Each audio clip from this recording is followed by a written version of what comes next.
समर्थन देगी और हम जीतेंगे। तो आपको ये भरोसा है कि जो काम करेगा जनता उसी को वोट देगी? हमें पूरा भरोसा है, जो काम करेगा, जो उनको न्याय दिलाने का काम करेगा, जो उनकी आवाज़ को उठाएगा, चाहे पार्लियामेंट हो चाहे सड़क हो, जनता उसी को समर्थन देगी। तो सच्चा शिष्य कौन है? मानव काशीराम का बहन जी है या चंद्रशेखर है? मान्यवर काशीराम जी का सच्चा सेवक और सच्चा प्रेरणा स्रोत, प्रेरणा ग्रहण करने वाला भाई चंद्रशेखर आज़ाद जी हैं। भाई चंद्रशेखर आज़ाद का सीधा सीधा सपना है कि मान्यवर काशीराम जी और अम्बेडकर जी के सपनों का भारत बनाना है। हर हालत में ये संकल्प उन्होंने ले लिया है। जैसे बाबा साहब भीमराव अम्बेडकर ने 1917 में संकल्प लिया था कि मनोवादी व्यवस्था से आज़ाद कराना है, और उसी तरीके से भाई चंद्रशेखर आज़ाद ने भी ये संकल्प ले लिया है कि हमें मान्यवर काशीराम जी और बाबा साहब के सपनों का भारत बनाना है। लास्ट सवाल।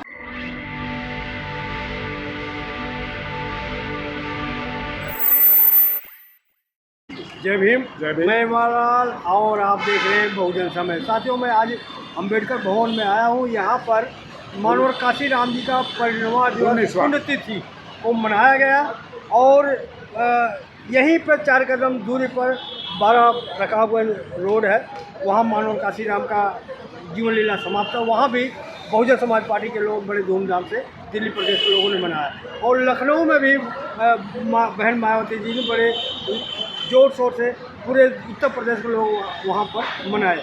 तो आज हमारे साथ वकील साहब हैं, इनसे कई मुद्दे पर मैं चर्चा करूँगा कि आखिर ये क्या समझते हैं। गवाई साहब का ऊपर एक बड़ा बवाल चल रहा है देश भर में कि आखिर उन पर जो जिस शख्स ने जूता मारा है या फेंका है, वो कह रहे हैं मैंने कुछ नहीं किया, जो किया ऊपर परमात्मा ने किया है, और हमारे सनातन पर हमें ठेस पहुंचा है। सर, कैसे देखते हैं? कहा जा रहा है कि जो शख्स ने जूता कोर्ट में मारा है, उछाला है, तो कह रहा है कि मैंने नहीं किया, ये परमात्मा ने किया है, हमारी कोई गलती नहीं। कैसे देखते हैं?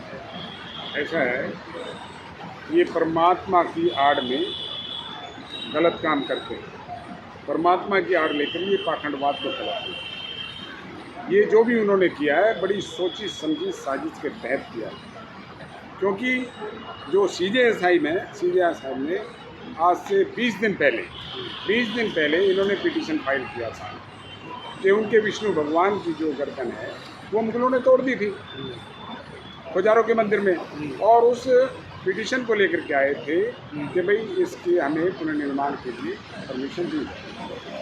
तो सीजेएसआई ने कहा था कि भाई ये जो ज्यूरिडिक्शन है मेरे ज्यूरिडिक्शन में नहीं आता है, ये तो आपका जो पुरातत्व विभाग है उसके अंदर आता है, आप फोन से जा कर के अपनी एप्लीकेशन लगाएं।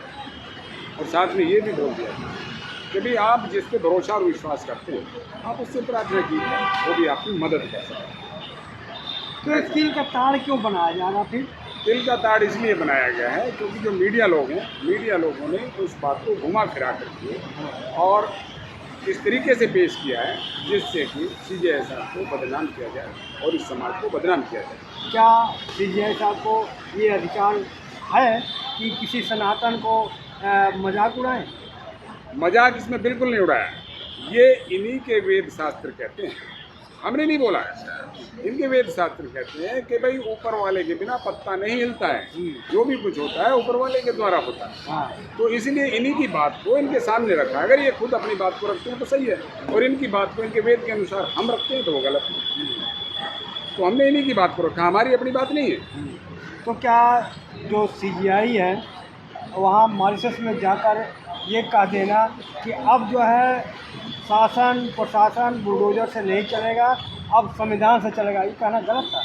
नहीं, ये कहना तो बिल्कुल ठीक है, क्योंकि हमारा तो ये इससे भी वो जो राकेश वो है उनको ठेस पहुंचा सनातन को, करे कि ये देखो योगी कितना अच्छा काम कर रहे, बताओ ऐसा निर्णय सुना रहे।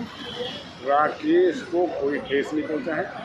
जिस तरीके से एक गांधी को नथुराम गोडसे ने गोली मार के अपने आप को प्रसिद्धि प्राप्त करने का काम किया, ठीक उसी प्रकार से इस वक्ता नहीं, इसे कोई नहीं जानता था।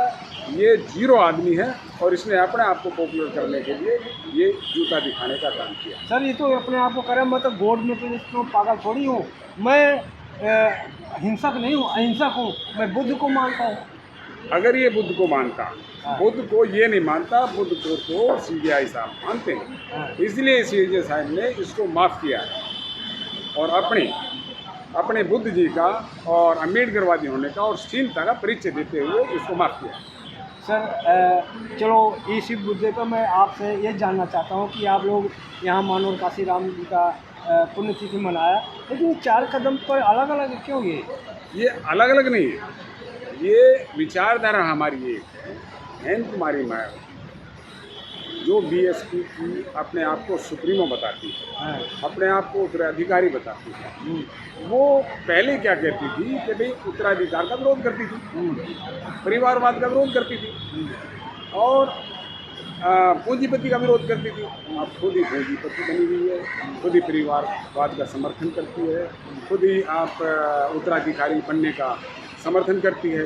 तो और जो उन्होंने काम नहीं किए उन कामों को पूरा करने के लिए भाई चंद्रशेखर आज़ाद समाज के बीच आए हैं। उन सब कामों को पूरा सर समाज में ये भी बात उठ रहा है कि ये चंद्रशेखर जी भीम आर्मी में काम कर रहे थे, बहुत अच्छा था, इन्होंने पार्टी बना दिया, ये इसलिए समाज बढ़ गया है।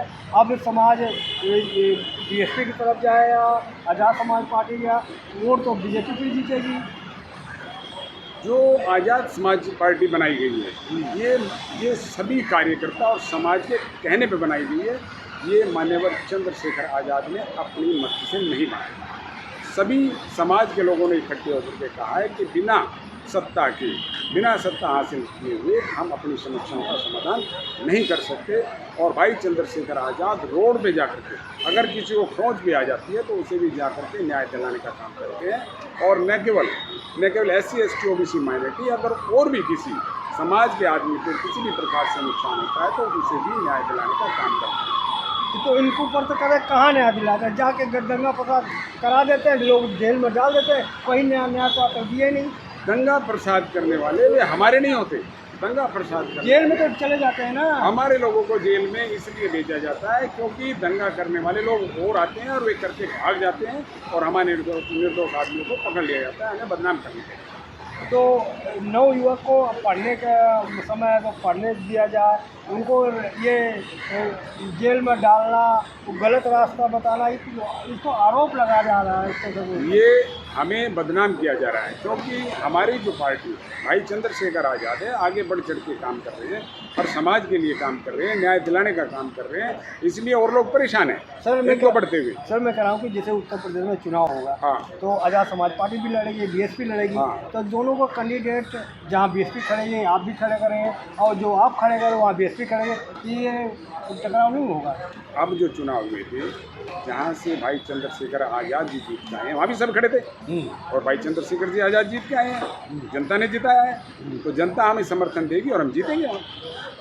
तो आपको ये भरोसा है कि जो काम करेगा जनता उसी को वोट देगी? हमें पूरा भरोसा है, जो काम करेगा, जो उनको न्याय दिलाने का काम करेगा, जो उनकी आवाज़ को उठाएगा, चाहे पार्लियामेंट हो चाहे सड़क हो, जनता उसी का समर्थन देगी। तो सच्चा शिष्य कौन है? मानो काशीराम की बहन जी है या चंद्रशेखर?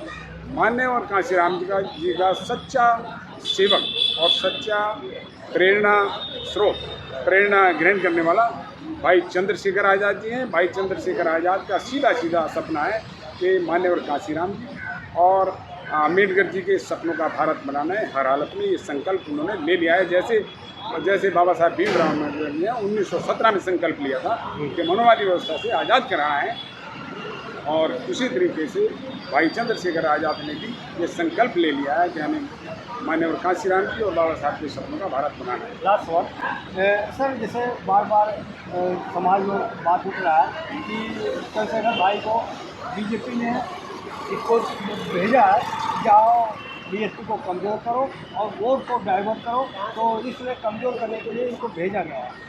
इसलिए इस प्रकार का ब्लेम उस पर लगाया जा रहा है क्योंकि भाई चंद्रशेखर रॉकेट की स्पीड से आगे बढ़ रहा है।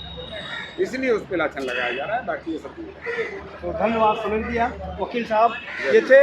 और कैसी रही बातचीत प्रक्रिया में यूँ बताएं, और कहाँ से देख रहे हैं ये भी कमेंट में लिखना, और नए हैं चैनल पे तो चैनल को सब्सक्राइब कर लेना, कमेंट जरूर करना। धन्यवाद। मैं लाल बहुजन समाज दिल्ली।